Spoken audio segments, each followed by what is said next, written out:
Book 10. Meanwhile, the heinous and despiteful act of Satan done in paradise, and how he and the serpent had perverted Eve, her husband she, to taste the fatal fruit, was known in heaven. For what can scape the eye of God all-seeing, or deceive his heart, omniscient, who in all things wise and just, hindered not Satan to attempt the mind of man with strength entire, and free will armed, complete to have discovered and repulsed whatever wiles of foe or seeming friend. For still they knew, and ought to have still remembered, the high injunction not to taste that fruit, whoever tempted, which they not obeying, incurred, what could they less, the penalty, and manifold in sin deserved to fall. Up into heaven from paradise in haste, the angelic guards ascended, mute and sad for man. For of his state by this they knew, much wondering how the subtle fiend had stolen entrance unseen. Soon as the unwelcome news from earth arrived at heaven gate, displeased all were who heard. Dim sadness did not spare that time celestial visages, yet mixed with pity, violated not their bliss. About the new arrived, in multitudes the ethereal people ran, to hear and know how all befell. They towards the throne supreme accountable, made haste to make appear, with righteous plea, their utmost vigilance, and easily approved, when the Most High Eternal Father, from his secret cloud, amidst in thunder, uttered thus his voice. Assembled angels, and ye powers returned from unsuccessful charge, be not dismayed, nor troubled at these tidings from the earth, which your sincerest care could not prevent. Foretold so lately what would come to pass when first this tempter crossed the gulf from hell. I told ye then he should prevail and speed on his bad errand. Man should be seduced and flattered out of all, believing lies against his Maker. No decree of mine concurring to necessitate his fall, or touch with lightest moment of impulse his free will, to her own inclining left in even scale. But fallen he is, and now what rests but that the mortal sentence pass on his transgression death denounced that day, which he presumes already vain and void, because not yet inflicted, as he feared, by some mediate stroke, but soon shall find forbearance no acquittance ere day end. Justice shall not return as bounty scorned. But whom send I to judge them? Whom but thee, vicegerent Son? To thee I have transferred all judgment, whether in heaven or earth or hell. Easy it might be seen that I intend mercy colleague with justice, sending thee man's friend his mediator, and his design both ransom and redeemer voluntary, and destined man himself to judge man fallen. So spake the Father, and unfolding bright toward the right hand his glory, on the sun blazed forth unclouded deity, he full resplendent all his Father manifest expressed, and thus divinely answered mild. Father eternal, thine is to decree, mine both in heaven and earth to do thy will supreme, that thou in me thy Son beloved mayst ever rest well pleased. I go to judge on earth these thy transgressors, but thou knowest, whoever judged, the worst on me must light. When time shall be, for so I undertook before thee, and not repenting, this obtain of right, that I may mitigate their doom on me derived, yet I shall temper so justice with mercy, as may illustrate most them fully satisfied and thee appease. Attendance none shall need, nor train, but where none are to behold the judgment, but the judged, those two. The third, best absent, is condemned, convict by flight, and rebel to all law conviction to the serpent none belongs. Thus saying, from his radiant seat he rose, of high collateral glory. Him thrones and powers, princedoms and dominations ministrant, accompanied to heaven gate, from whence Eden and all the coast in prospect lay. Down he descended straight. The speed of God's time counts not, though with swiftest minutes get winged. Now was the sun in western cadence low from noon, and gentle airs due at their hour to fan the earth now waked, and usher in the evening cool. When he from wrath more cool came the mild judge and intercessor both to sentence man. The voice of God they heard now walking in the garden, by soft winds brought to their ears, while day declined they heard. And from his presence hid themselves among the thickest trees, both man and wife, till God approaching, thus to Adam called aloud, "Where art thou, Adam? Wont with joy to meet my coming seen far off, I miss thee here, not pleased, thus entertained with solitude, where obvious duty erewhile appeared unsought. Or come I less conspicuous, or what change absence thee, or what chance detains? Come forth." He came, and with him Eve, more loth, though first to offend, discountenanced both, and discomposed. Love was not in their looks, either to God or to each other, but apparent guilt and shame, and perturbation and despair, anger and obstinacy, and hate and guile. Whence Adam, faltering long, thus answered brief, "I heard thee in the garden, and of thy voice afraid, being naked, hid myself." To whom the gracious judge without revile replied, "My voice thou oft hast heard, and hast not feared, but still rejoiced. How is it now become so dreadful to thee, that thou art naked? Who hath told thee?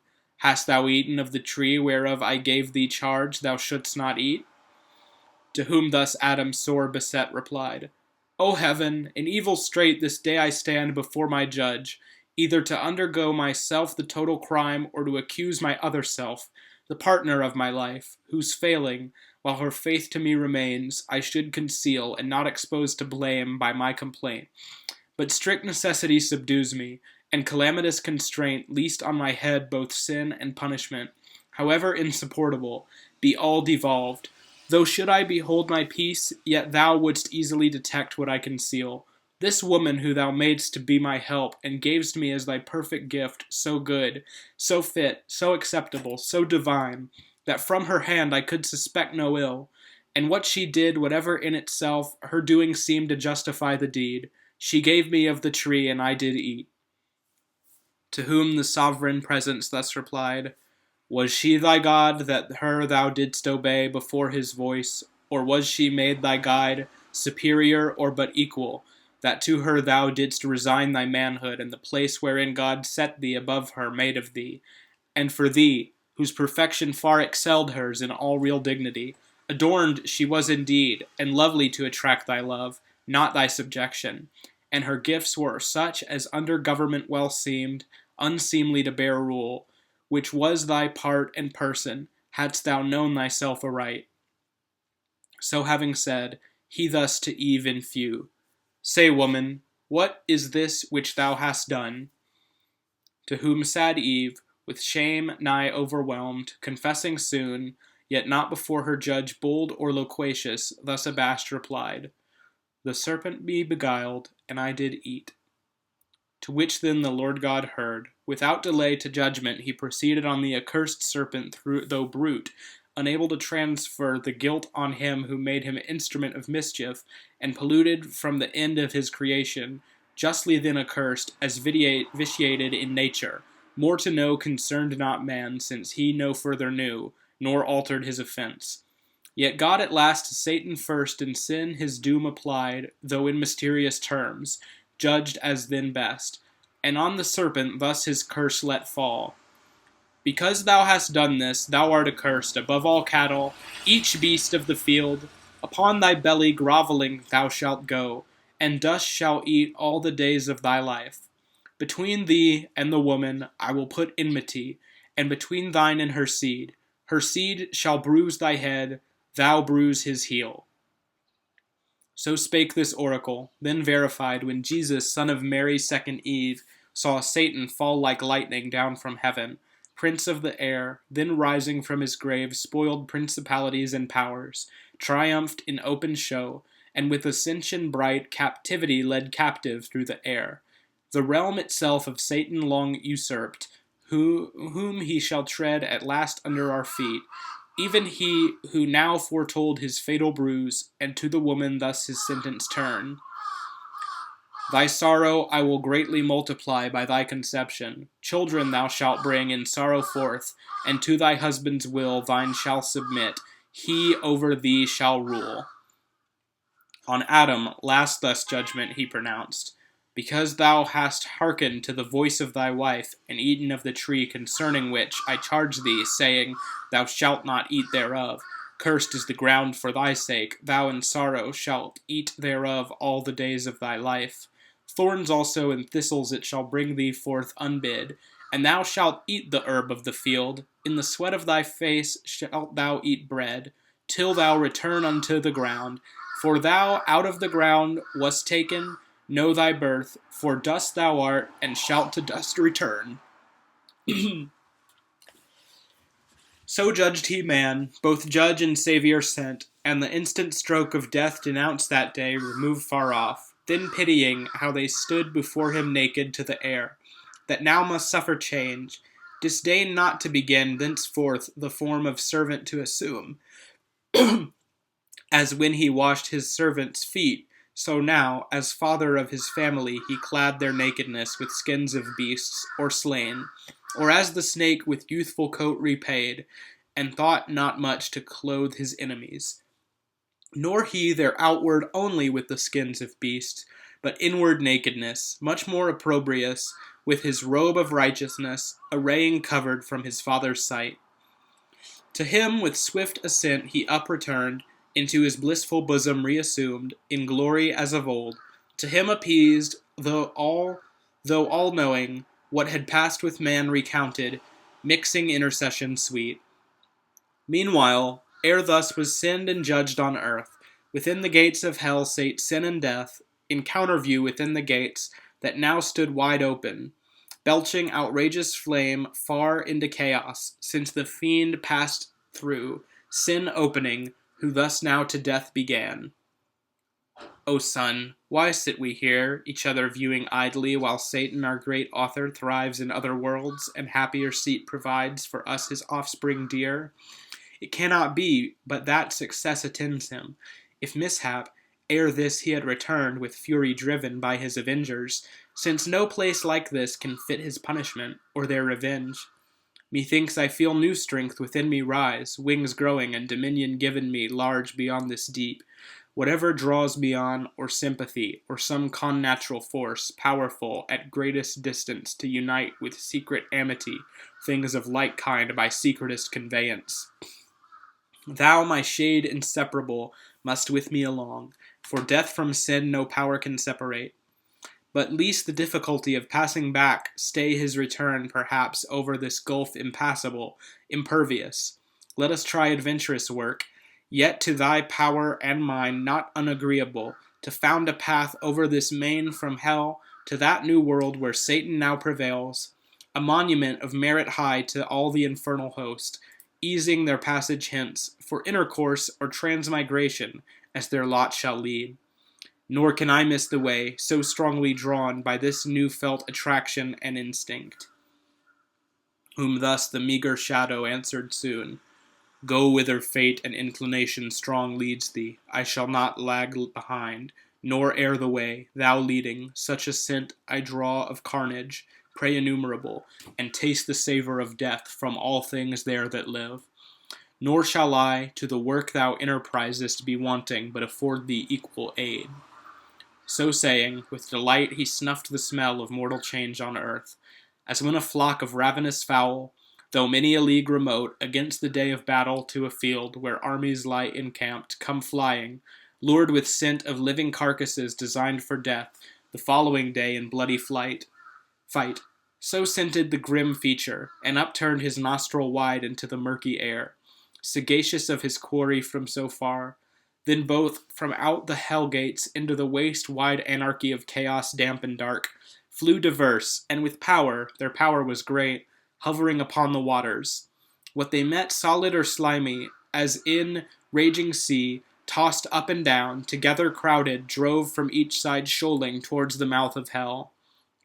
As when two polar winds blowing adverse upon the Cronian sea, together drive mountains of ice that stop the imagined way beyond Petsora eastward to the rich Cathayan coast, the aggregated soil death with his mace petrific, cold and dry, as with a trident smote, and fixed as firm as Delos floating once, the rest his look bound with Gorgonian rigor not to move, and with asphaltic slime, broad as the gate, deep to the roots of hell, the gathered beach, they fastened, and the mole immense wrought on over the foaming deep high-arched.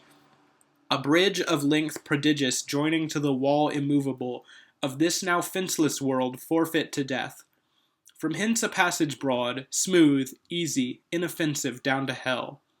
So, if great things to small may be compared, Xerxes, the liberty of Greece to yoke, from Susa his Memnonian palace high, came to the sea, and over Hellespont, bridging his way, Europe with Asia joined, and scourged with many a stroke the indignant waves.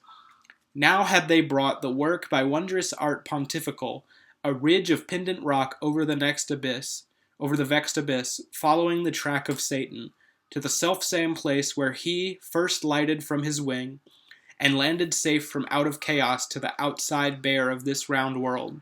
With pins of adamant and chains they made all fast, too fast they made endurable, and now in little space the confines met of empyrean heaven, and of this world, and on the left hand hell, with long reach interposed.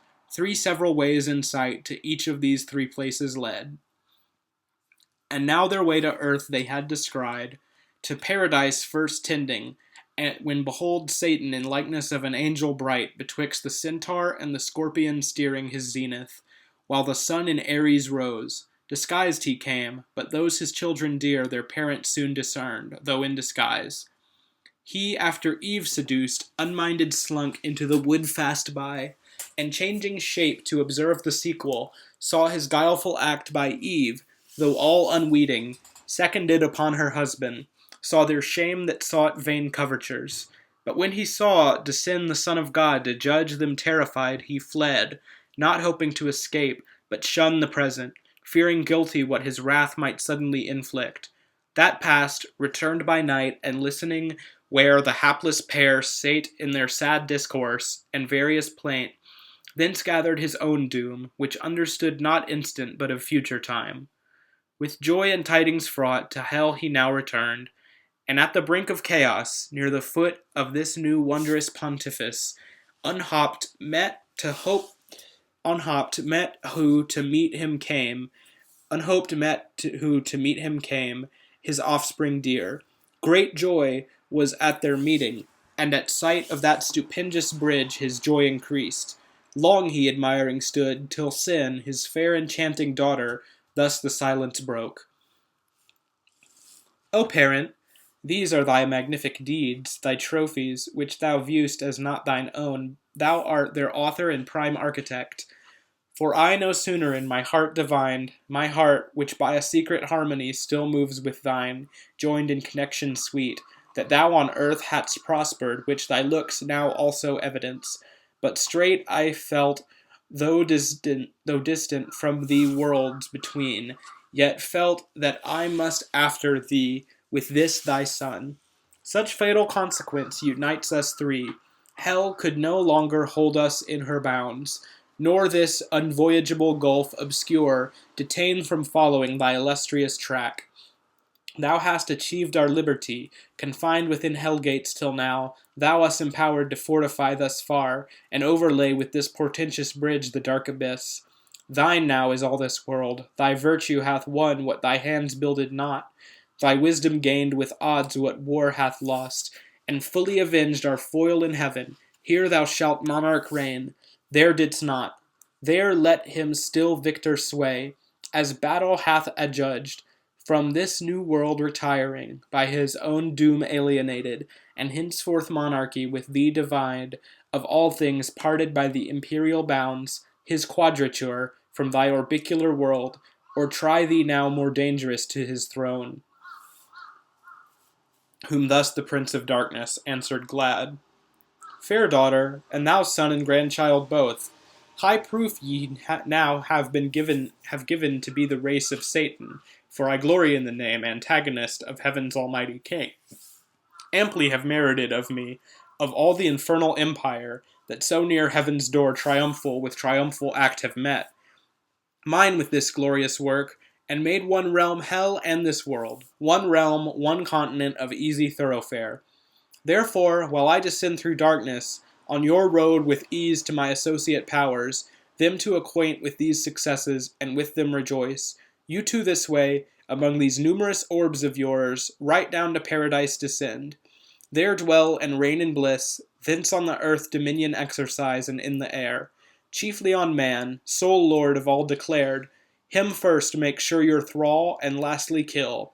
My substitutes I send ye, and create plenipotent on earth, of matchless might issuing from me. On your joint vigor now my hold of this new kingdom all depends, through sin to death exposed by my exploit. If your joint power prevails, the affairs of hell no detriment need fear. Go and be strong. So saying, he dismissed them. They with speed their course through thickest constellations held, spreading their bane. The blasted stars looked wan, and planet-struck, real eclipse they suffered. The other way Satan went down the causey to Hellgate. On either side disparted chaos overbuilt exclaimed, and with rebounding surge the bars assailed, that scored his indignation.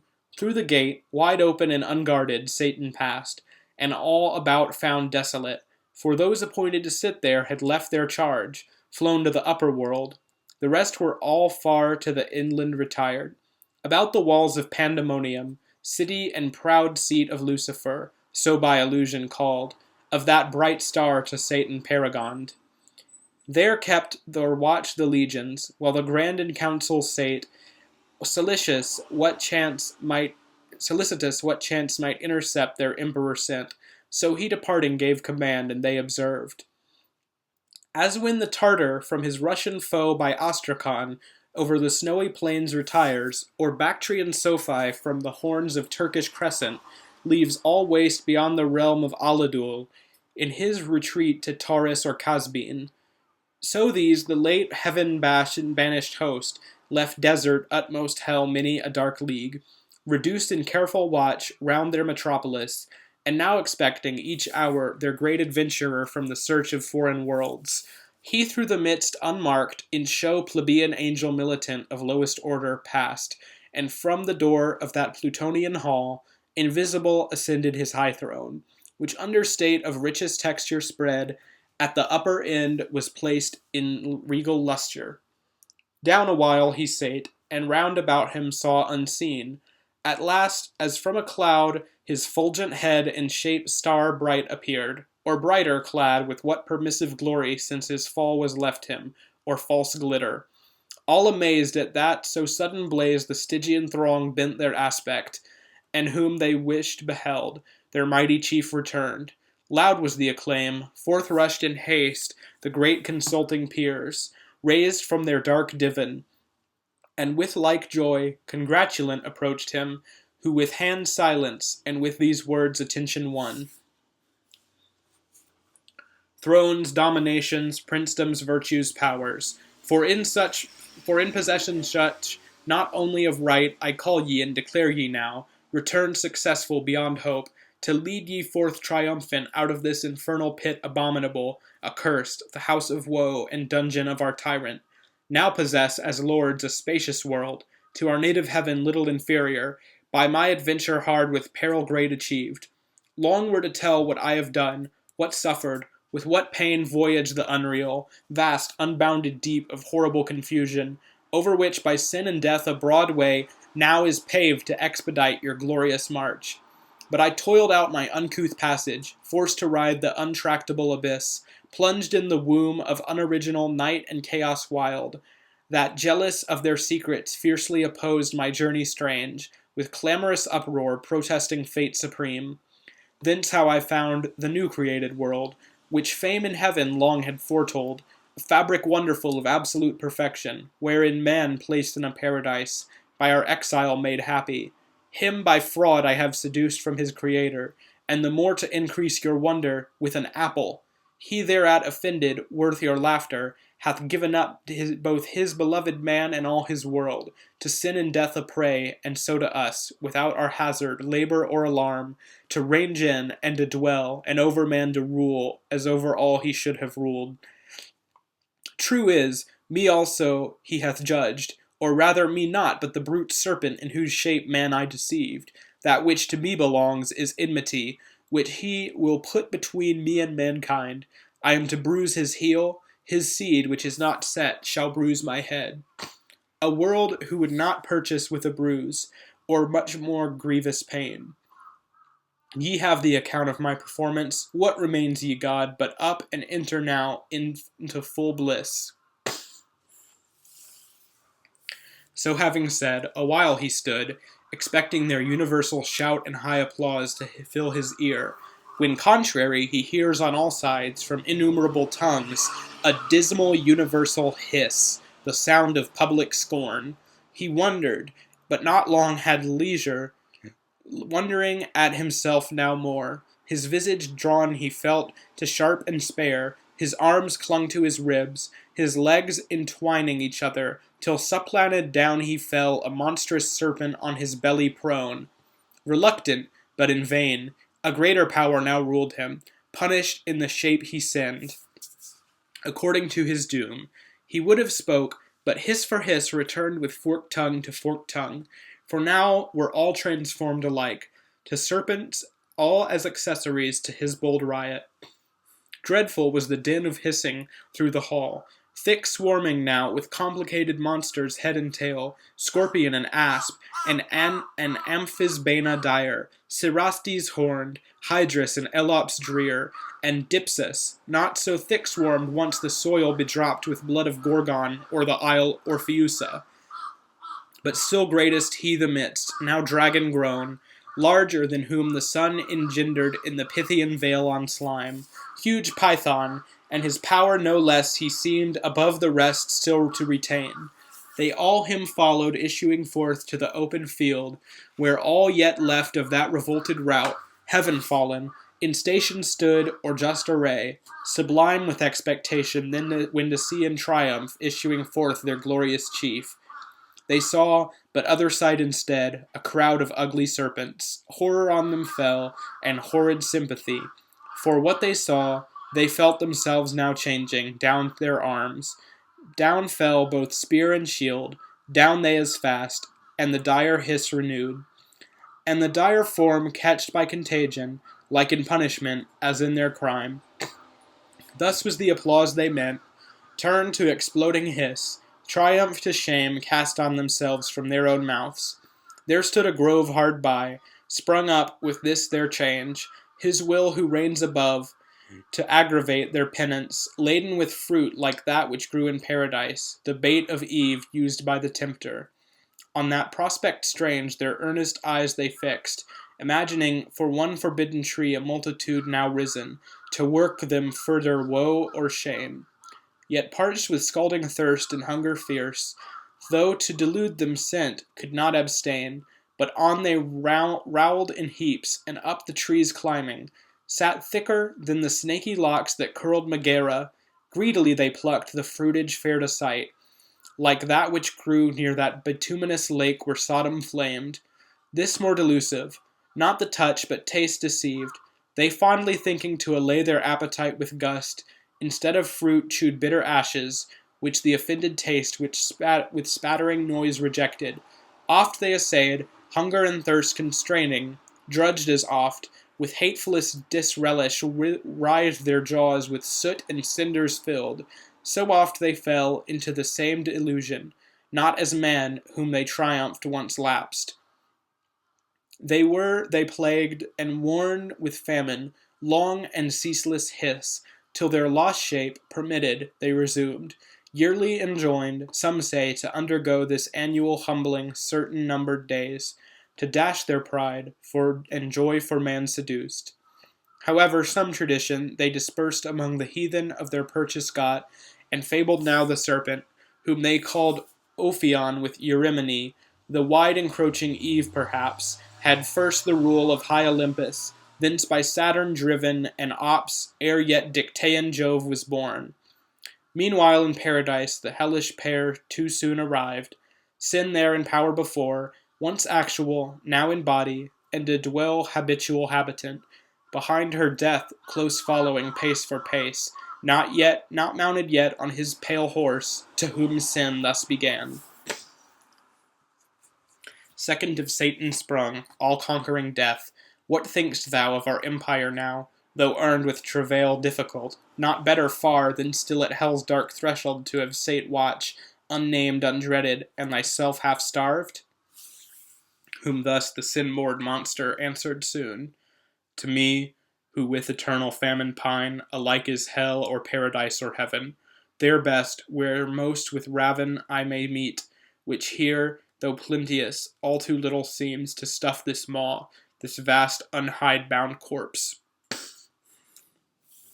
To whom the incestuous mother thus replied, Thou therefore on these herbs and fruits and flowers feed first, on each beast next, and fish and fowl, no homely morsels, and whatever thing the scythe of time mows down, devour unspared, till I and man residing through the race, his thoughts, his looks, words, actions all infect, and season him thy last and sweetest prey.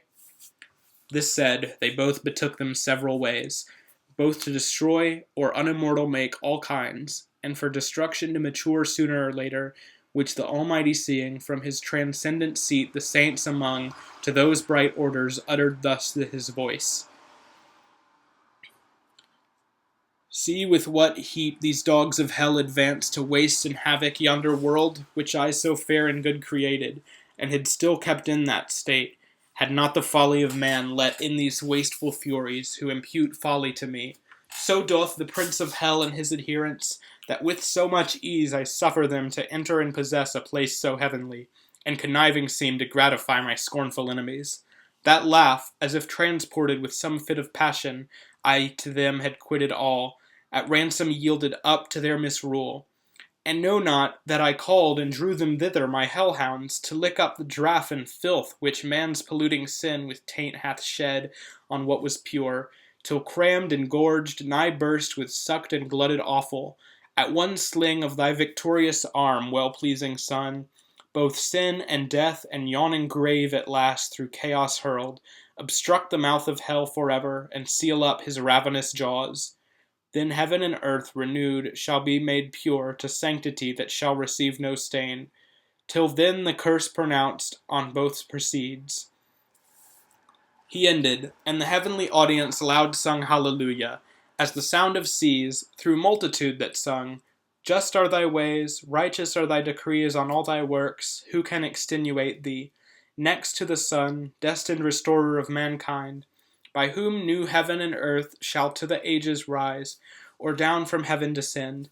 Such was their song, while the Creator calling forth by name his almighty angels gave them several charge, as sorted best with present things. The sun had first his precept so to move, so shine as might affect the earth with cold and heat scarce tolerable, and from the north to call decrepit winter, from the south to bring solstitial summer's heat. To the blank moon her office they prescribed, to the other five their planetary motions and aspects in sextile, square, and trine and opposite, of noxious efficacy, and when to join in synod unbenign, and taught the fix their influence malignant, then when to shower, which of them rising with the sun, or falling, should prove tempestuous. To the winds they set their corners, when with the bluster to confound sea, air, and shore, the thunder, wind arowl, with terror through the dark aerial hall. Some say he bid his angels turn askance the poles of earth twice 10 degrees, and more from the sun's axle. They with labor pushed oblique the centric globe. Some say the sun was bid turn reins from the equinoctial road, like distant breadth to Taurus with the 7 Atlantic sisters, and the Spartan twins up to the tropic crab. Thence down amain by Leo and the Virgin, and the scales as deep as Capricorn, to bring in change of seasons to each clime. Else had the spring perpetual smiled on earth with verdant flowers, equal in days and nights, except to those beyond the polar circles. To them day had unbenighted shone, while the low sun to recompense his distance, in their sight had rounded still the horizon. And not known, or east or west, which had forbid the snow from cold Istotaland, and south as far beneath Magellan. At that tasted fruit the sun, as from Thyestian banquet, turned his course intended. How else had the world inhabited, though sinless, more than now, avoided pinching cold and scorching heat? These changes in the heavens, though slow, produce like change on sea and land, sidereal blast, vapor and mist and exhalation hot, corrupt and pestilent. Now from the north of Norumbega and the Samoed shore, bursting their brazen dungeon, armed with ice and snow and hail and stormy gust and flaw, Boreas and Cassius and Argestes loud, and Thracius rend the woods and seas upturn. With adverse blast upturns them from the south Notus and Afer, black with thunderous clouds from Sierra Leona. Thwart of these as fierce forth rush the Levant and the ponent winds, Eurus and Zephyr, with their lateral noise, Sirocco and Lebecho. Thus began outrage from liveless things. But discord first, daughter of sin, among the irrational, death introduced through fierce antipathy. Beasts now with beasts gan war, and fowl with fowl, and fish with fish, to graze the herb all leaving, devoured each other, nor stood much in awe of man, but fled him, or with countenance grim glared on him passing. These were from without the growing miseries, which Adam saw already in part, though hid in gloomiest shade, to sorrow abandoned, but worse felt within, and in a troubled sea of passion tossed, thus to disburden sought with sad complaint. O miserable of happy, is this the end of this new glorious world, and me so late the glory of that glory? Who, now become accursed of blessed, hide me from the face of God, whom to behold then was then my height of happiness. Yet well, if here would end the misery, I deserved it, and would bear my own deservings. But this will not serve. All that I eat or drink or shall beget is propagated curse. O voice once heard delightfully, increase and multiply, now death to hear. For what can I increase or multiply but curses on my head? Who of all ages to succeed, but feeling the evil on him brought by me, will curse my head, ill fare our ancestor impure. For this we may thank Adam, but his thanks shall be the execration. So besides mine own that bite upon me, all from me shall with a fierce reflux on me redound, on me as on their natural centre light heavy, though in their place. O fleeting joys of paradise, dear bought with lasting woes! Did I request thee, Maker, from my clay to mold me man? Did I solicit thee from darkness to promote me, or here place in this delicious garden? As my will concurred not to my being, it were but right and equal to reduce me to my dust, desirous to reign, and render back as I received, unable to perform thy terms too hard, by which I was to hold the good I sought not.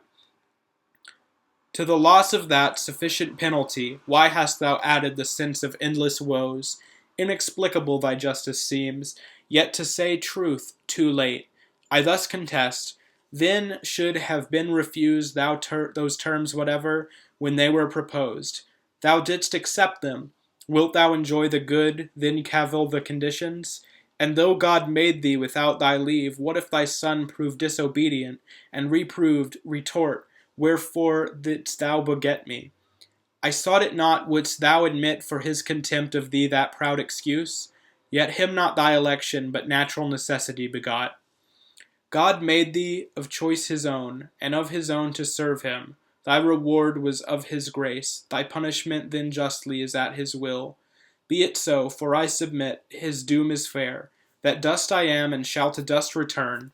O welcome hour whenever! Why delays his hand to execute what his decree fixed on this day? Why do I overlive? Why am I mocked with death, and lengthened out to deathless pain? How gladly would I meet mortality my sentence, and be earth insensible, how glad would lay me down as in my mother's lap. There I should rest and sleep secure. His dreadful voice no more would thunder in my ears, no fear of worse to me and to my offspring would torment me with cruel expectation. Yet one doubt pursues me still, least all I cannot die, least that pure breath of life, the spirit of man which God inspired, cannot together perish with this corporeal clod. Then in the grave, or in some other dismal place, who knows, but I shall die a living death? O thought horrid if true, yet why? It was but breath of life that sinned, what dies but what had life and sin? The body properly hath neither. Of all of me then shall die. Let this appease the doubt, since humane reach no further knows. For though the Lord of all be infinite, is his wrath also? Be it, man is not so, but mortal doomed. How can he exercise wrath without end on man whom death must end? Can he make deathless death? That were to make strange contradiction, which to God himself impossible is held, as argument of weakness, not of power. Will he draw out for anger's sake, finite to infinite in punished ban, to satisfy his rigor satisfied never, that were to extend his sentence beyond dust and nature's law, by which all causes, else according still to the reception of their matter act, not to the extent of their own sphere? But say that death be not one stroke, as I supposed, bereaving sense, but endless misery from this day onward, which I feel begun both in me and without me, and so last to perpetuity. Me, that fear comes thundering back with dreadful revolution on my defenseless head. Both death and I am found eternal, and incorporate both, nor I on my part single. In me all posterity stands cursed. Fair patrimony, that I must leave ye, sons. Ah, oh, were I able to waste it all myself, and leave ye none. So disinherited, how would ye bless me now your curse? Ah, why should all mankind for one man's fault this guiltless be condemned, if guiltless? But from me what can proceed, but all corrupt, both mind and will depraved? Not to do only, but to will the same with me. How can they, then acquitted, stand in sight of God? Him after all disputes forced I absolve, all my evasions vain and reasonings, though through mazes lead me still, but to my own conviction. First and last on me only, as the source and spring of all corruption. All the blame lights do, so might the wrath. Fond wish, couldst thou support that burden heavier than the earth to bear, then all the world much heavier, though divided with that bad woman? Thus what thou desirest, and what thou fearest, alike destroys all hope of refuge, and concludes thee miserable beyond all past example and future, to Satan only like both crime and doom. O conscience, into what abyss of fears and horrors hast thou driven me, out of which I find no way from deep to deeper plunged? Thus Adam to himself lamented loud, through the still night, not now, as ere man fell, wholesome and cool, and mild, but with black air accompanied, with damps and dreadful gloom, which to his evil conscience represented all things with double terror. On the ground outstretched he lay, on the cold ground, and oft cursed his creation. Death as oft accursed of tardy execution, since denounced the day of his offense.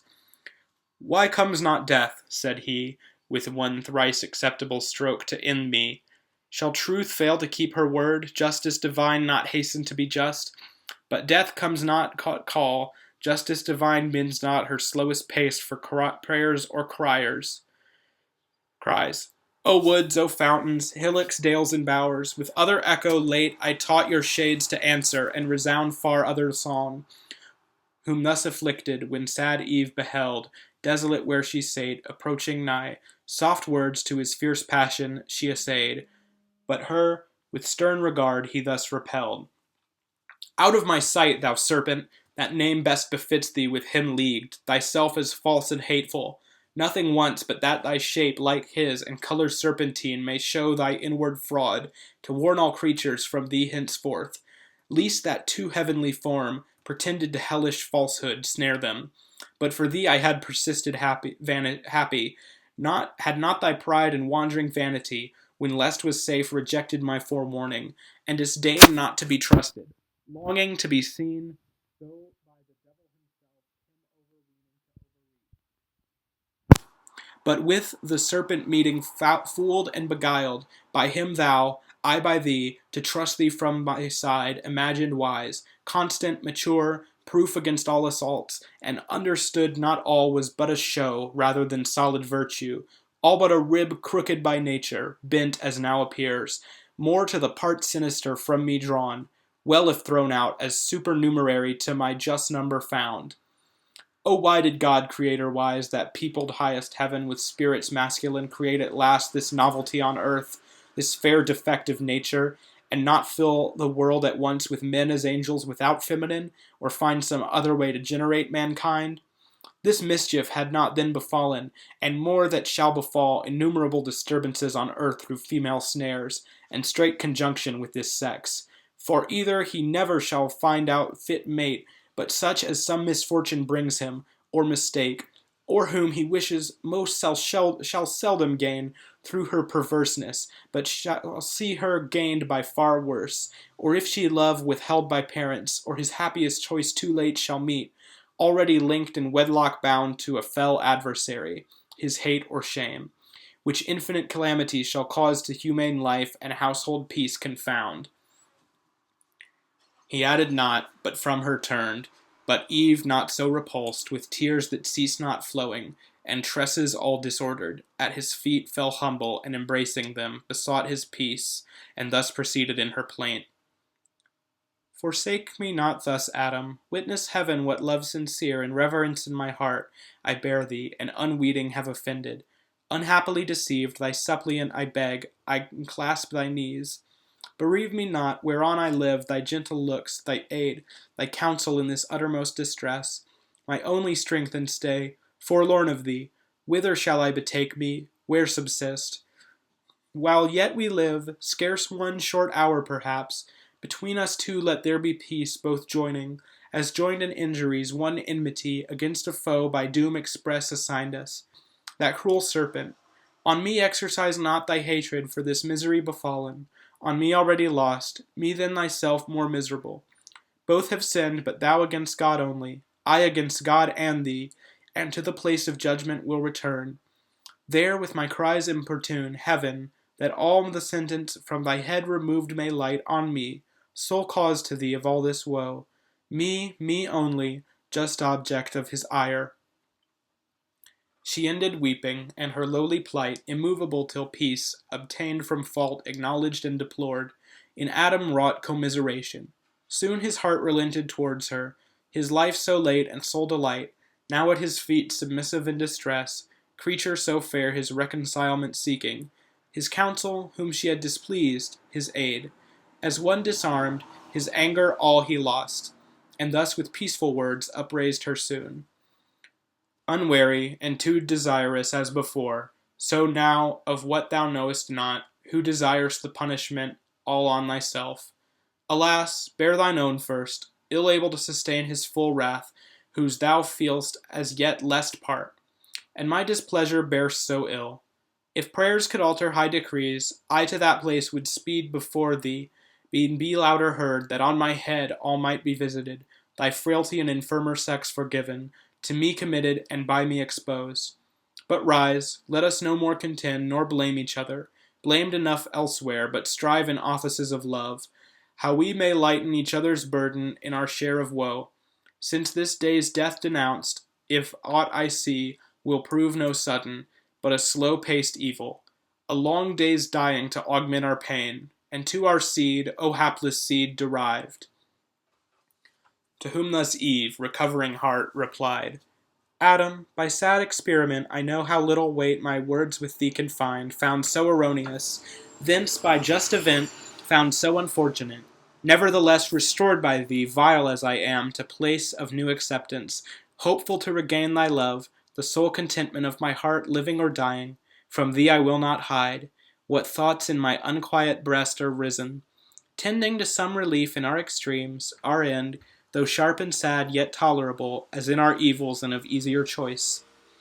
If care of our descent perplex us most, which must be born to certain woe, devoured by death at last, and miserable it is to be others' cause of misery, our own begotten, and of our loins to bring into this cursed world a woeful race, that after wretched life must be at last food for so foul a monster, in thy power it lies, yet ere conception, to prevent the race unblessed to being yet unbegot. Childless thou art, childless remain, so death shall be deceived his glut, and with us too be forced to satisfy his ravenous maw. But if thou judge it hard and difficult, conversing, looking, loving to abstain from love's due rites, nuptial embraces sweet, and with desire to languish without hope, before the present object languishing with like desire, which would be misery and torment less than none of what we dread, then both ourselves and seed at once to free from what we fear for both. Let us make short, let us seek death, or he not found, supply with our own hands his office on ourselves. Why stand we longer shivering under fears that show no end but death, and have the power of many ways to die the shortest choosing, destruction with destruction to destroy. So ended here, or vehement despair broke off the rest. So much of death her thoughts had entertained as dyed her cheeks with pale. But Adam with such counsel nothing swayed. To better hopes his more attentive mind laboring had raised, and thus to Eve replied, Eve, thy contempt of life and pleasure seems to argue in thee something more sublime and excellent than what thy mind contemns. But self-destruction therefore sought refutes that excellent thought in thee, and implies not thy contempt, but anguish and regret for loss of life and pleasure overloved. Or if thou covet death as utmost end of misery, so thinking to evade the penalty pronounced, doubt not but God hath wiselier armed his vengeful ire than so to be forestalled. Much more I fear least death so snatched will not exempt us from the pain we are by doom to pay. Rather such acts of contumacy will provoke the highest to make death in us live. Then let us seek some safer resolution, which methinks I have in view, calling to mind with heed part of our sentence, that thy seed shall bruise the serpent's head. Piteous amends, unless be meant, whom I conjecture, our grand foe Satan, who in the serpent hath contrived against us this deceit.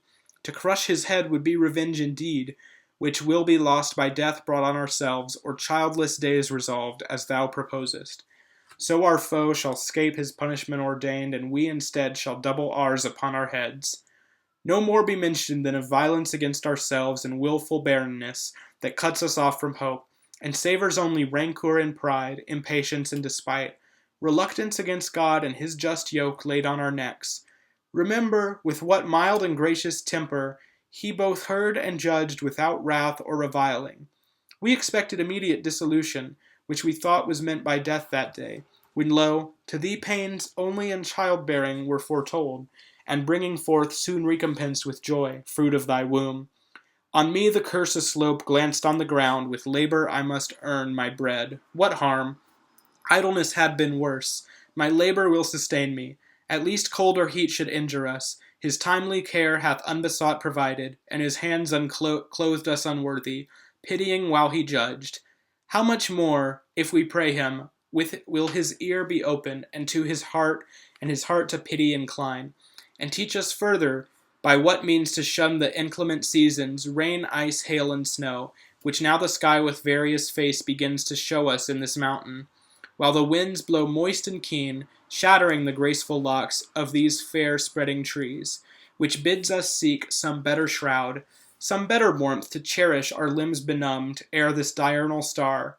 Leave cold the night, how we his gathered beams reflected may with matter sear ferment, or by collision with two bodies grind the air attrite to fire, as late the clouds justling or push the winds rude in their shock, time the slant lightning, whose thwart flame driven down, kindles the gummy bark of fire or pine, and sends a comfortable heat from far, which might supply the sun, such fire to use, and what may else be remedy or cure to evils which our own misdeeds have wrought. He will instruct us praying, and of grace beseeching him, so as we need not fear to pass commodiously this life, sustained by him with many comforts, till we end in dust, our final rest and native home. What better can we do than to the place repairing where he judged us, prostrate fall before him reverent, and there confess humbly our faults, and pardon beg, with tears watering the ground, and with our sighs the air frequenting, sent from hearts contrite, in sign of sorrow unfeigned and humiliation meek. Undoubtedly, we will relent and turn from his displeasure, in whose look serene, when angry most he seemed and most severe, what else but favor, grace, and mercy shown? So spake our father penitent, nor Eve felt less remorse. They forthwith to the place repairing, where he judged them prostrate fell before him reverent, and both confessed humbly their faults and pardon begged, with tears watering the ground, and with their sighs the air frequenting, sent from hearts contrite, in sign of sorrow unfeigned and humiliation meek.